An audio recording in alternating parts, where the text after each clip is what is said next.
nung nakaraang araw, I think 2 weeks ata yung nakakalipas mga kababayan na nagbigay ng pahayag ang ating Vice Presidente na kung saan mga kababayan, di ba nanawagan siya na ang Pasko daw po, ang diwa, ang essence ng Pasko mga kababayan ay pagpapatawad, pagbibigayan. So ngayon, may hugot yung ating Vice Presidente mga kababayan nung mga panahon na nagbibigay siya ng mga salita ng pagpapatawad dahil mismong sinabi niya na kaya lang daw niya sinasabi yon kasi nga Vice Presidente po siya ng Republika ng Pilipinas at kailangan niyang sabihin yon. Pero kung siya daw ang tatanungin, hindi siya marunong magpatawad at hindi daw po siya magpapatawad.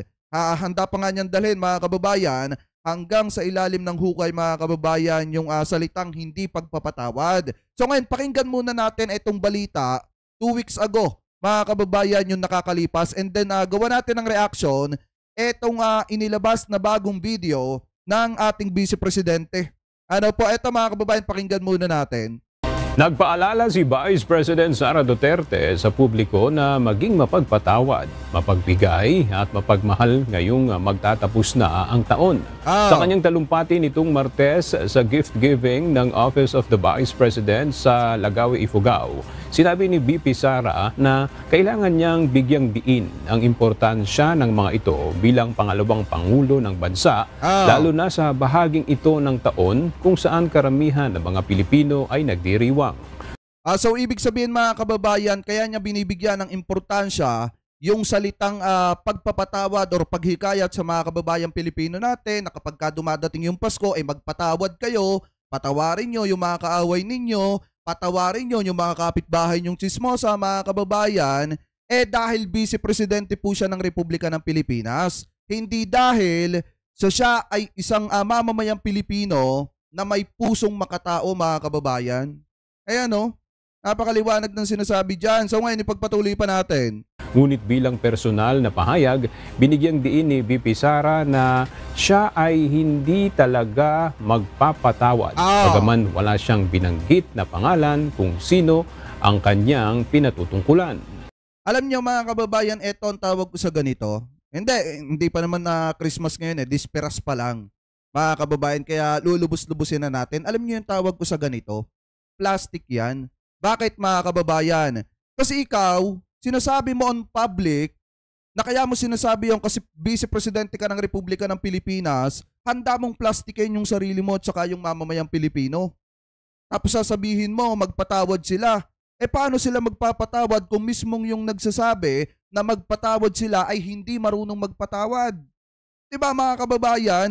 Kumbaga ang ginagawa nga, pinaplastic niya yung sarili niya and then pinaplastic niya rin yung sambayan ng Pilipino na nakikinig mga kababayan at nakakapanood sa kanyang mensahe. Diba, ipagpatuloy pa natin. Bukas sa publiko ang kasalukuyang iringan sa pagitan ni VP Duterte at Pangulong Ferdinand Marcos Jr. maging ni House Speaker Martin Romualdez, gayon din ang pag-atake sa kanya ng iba pang kongresista dahil sa iba't ibang issue.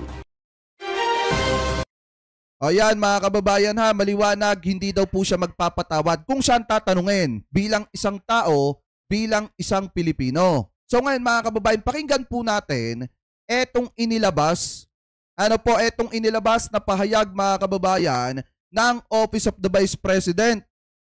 Kani-kanina lang. Dahil nga kung makikita nyo mga kababayan, kada may okasyon naman, etong ating Vice Presidente, di umano mga kababayan ay mahilig magpa-epal. Gagawa ng mensahe mga kababayan na kunyari concern dun sa mga nagaganap mga kababayan na okasyon dito po sa ating bansa. So likas na po yan sa ating Vice Presidente. At ngayon mga kababayan, since padating na ang Kapaskuhan, nagbigay po ng pahayag ang ating Vice Presidente mga kababayan ng pakikiisa sa diwa ng Pasko. So pakinggan po natin. Assalamualaikum warahmatullahi wabarakatuh. Madayaw ugmayong adlaw kaninyong tanan. Magandang araw sa inyong lahat. Aking ipinapaabot ang aking taus-pusong pagbati sa bawat Pilipino ngayong Pasko. Sa ating pagsariwa sa diwa ng Pasko, tayong lahat ay tinatawag upang maging mapagpatawad, maspalad, at mapagmahal sa ating kapwa. Ayan mga kababayan ha. Sabi niya, tinatawag tayo bilang mamamayang Pilipino lalo na pag dumadating yung diwa ng Kapaskuhan para magpatawad mga kababayan at magbigay ng pagmamahal sa ating kapwa. So paano natin pakikinggan yung ating Vice Presidente mga kababayan na minsan ang sinabi na hindi siya magpapatawad? Na minsan niya nang sinabi na yung ibang tao nga daw ay dinadala pa sa hukay yung galit mga kababayan at hindi daw po talaga magpapatawad. So paano tayo makikinig sa Vice Presidente natin na hindi din nakikipag-areglo? Means mga kababayan, kapag kagalit niya na habang buhay at hindi niya talaga pinapatawad. Tapos ngayon nananawagan sa taong bayan na magbigay daw po kayo ng pagpapatawad sa inyong kapwa, especially mga kababayan, doon sa mga tao na nakagawa sa inyo ng kasalanan. Paano tayo makikinig sa kanyang mga sinasabi kung siya mismo hindi niya may apply sa kanyang sarili? Di ba mga kababayan, ipagpatuloy pa natin? Ang kapanganakan ni Jesus ay isang mensahe ng kapatawaran na sumasailalim sa walang kapantay na pag-ibig ng Diyos sa lahat. Gamitin natin ang kanyang halimbawa bilang inspirasyon sa ating pakikipagkapwa. Nako po! Alam niyo ba mga kababayan, yung sinasabi niya na gamitin, ginamit pa nga ang Panginoon mga kababayan, para para makakuha kahit papaano ng simpatsya sa publiko at masabi mga kababayan na siya ay nagpapakumbaba at nanghihikayat sa taong bayan na magpakumbaba at magpatawad. Alam niyo ba mga kababayan, sa totoo lang, kung talagang ang ating Vice Presidente ay hindi pinaplastik ang mamamayang Pilipino sa mga sinasabi niya dito, bakit hindi muna niya simulan sa kanyang sarili bago niya ituro sa atin? Nakukuha niya yung pinupunto ko mga kababayan, bakit hindi muna niya i-apply sa kanyang sarili yan bago mga kababayan niya sabihin sa publiko? Bago niya hikayatin ang taong bayan na sundin o tularin yung kanya mga sinasabi mga kababayan na magpatawad sa ibang tao. Alam niya mga kababayan, sa totoo lang, hindi masama na magbigay ng kapatawaran. Talagang pag dumarating yung Kapaskuhan mga kababayan, or kahit hindi Pasko, kung yung Diyos nga nagpapatawad, tayo pa kaya?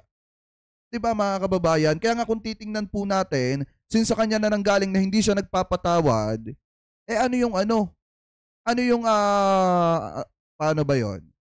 Ano yung makukuha ng taong bayan na magandang aral mga kababayan sa mga sinasabi niya kung siya mismo nakikitaan ng mali? Diba, ipagpatuloy pa natin. Lalo't higit sa ating pamilya at mga minamahal sa buhay. Higit sa mga material na bagay na ating matatanggap ngayong Pasko. Sabi ni Ariston Pawa Jr., meron pala siya niyan. Hindi, sa totoo lang mga kababayan, wala siya nito. Wala siya nung salitang pagpapatawad kasi hindi nga daw siya nakikipag-areglo at hindi daw po siya nagpapatawad. Ngayon mga kababayan, alam niyo ba kung bakit niyo sinasabi yan? Kasi pinaplastic lang niya ang taong bayan. Pinaplastic lang niya ang sambayan ng Pilipino. Sorry to tell, mga kababayan, pero yan yung nakikita ko bilang isang mamamayang Pilipino at yan po yung nararamdaman ko sa kanyang sinasabi. Kasi nagbigay na siya dati ng pahayag na hindi talaga siya nagpapatawad. So ngayon ipagpatuloy pa natin. Tayo ay inaanyayahang magbigay ng pag-unawa, respeto at pagmamahal sa bawat isa. Naku po! Lalo na sa mga mahihirap at may karamdaman. Ito ang tunay na diwa ng panahong ito. At ito ay isang paalala sa ating lahat. Hindi lamang ngayong buwan ng Disyembre. Ano yung sabi niya dito mga kababayan? Ulitin lang natin ng konti ha. May sinabi siya dito Lalo na sa mga mahihirap at may karamdaman. Mga minamahal sa buhay. Higit sa mga material na bagay na ating matatanggap ngayong Pasko, tayo ay inaanyayahang magbigay ng pag-unawa, respeto at pagmamahal sa bawat isa. Meron ba siya niyan mga kababayan? Meron ba siya niyan mga kababayan? Hindi ako nagtatanong lang. Meron ba siya nung salita na pagrespeto, pangunawa at pagmamahal sa ating kapwa mga kababayan? Meron ba siya niyan? Parang wala naman kasi yung nakita ko mga kababayan, parang nitong mga nakaraang araw lang pinagbabantaan niya yung buhay ng presidente. Binastos niya yung taong namayapa na. at huhukayin niya at itatapon niya sa West Philippine Sea. Tapos parang nung kamakailan lang, pinagbabantaan niya ang buhay ni First Lady at saka ni House Speaker. Tapos ngayon mga kababayan, bibitawan niya yung salita ng pangunawa at pagrespeto at pagmamahal sa ating kapwa. So nasaan yung mga salitang yun sa ginawa niya nung mga nakaraang araw? Diba mga kababayan? At ang isa pa dyan, yung pagrespeto mga kababayan, hindi natin nakikita yun sa kanya. Kasi kung nire-respeto niya si PBBM mga kababayan, hihintayin niyang matapos ang termino ni PBBM bago nila hangarin ang posisyon ng pagiging isang presidente. Kung talagang may respeto mga kababayan. Pero sa nakikita natin mga kababayan, wala eh. Kasi nga ang ginagawa nila, yun nga mga vlogger mismo na ginamit nila, umaamin na yung iba, na binayaran mga kababayan at nagkabayaran nga.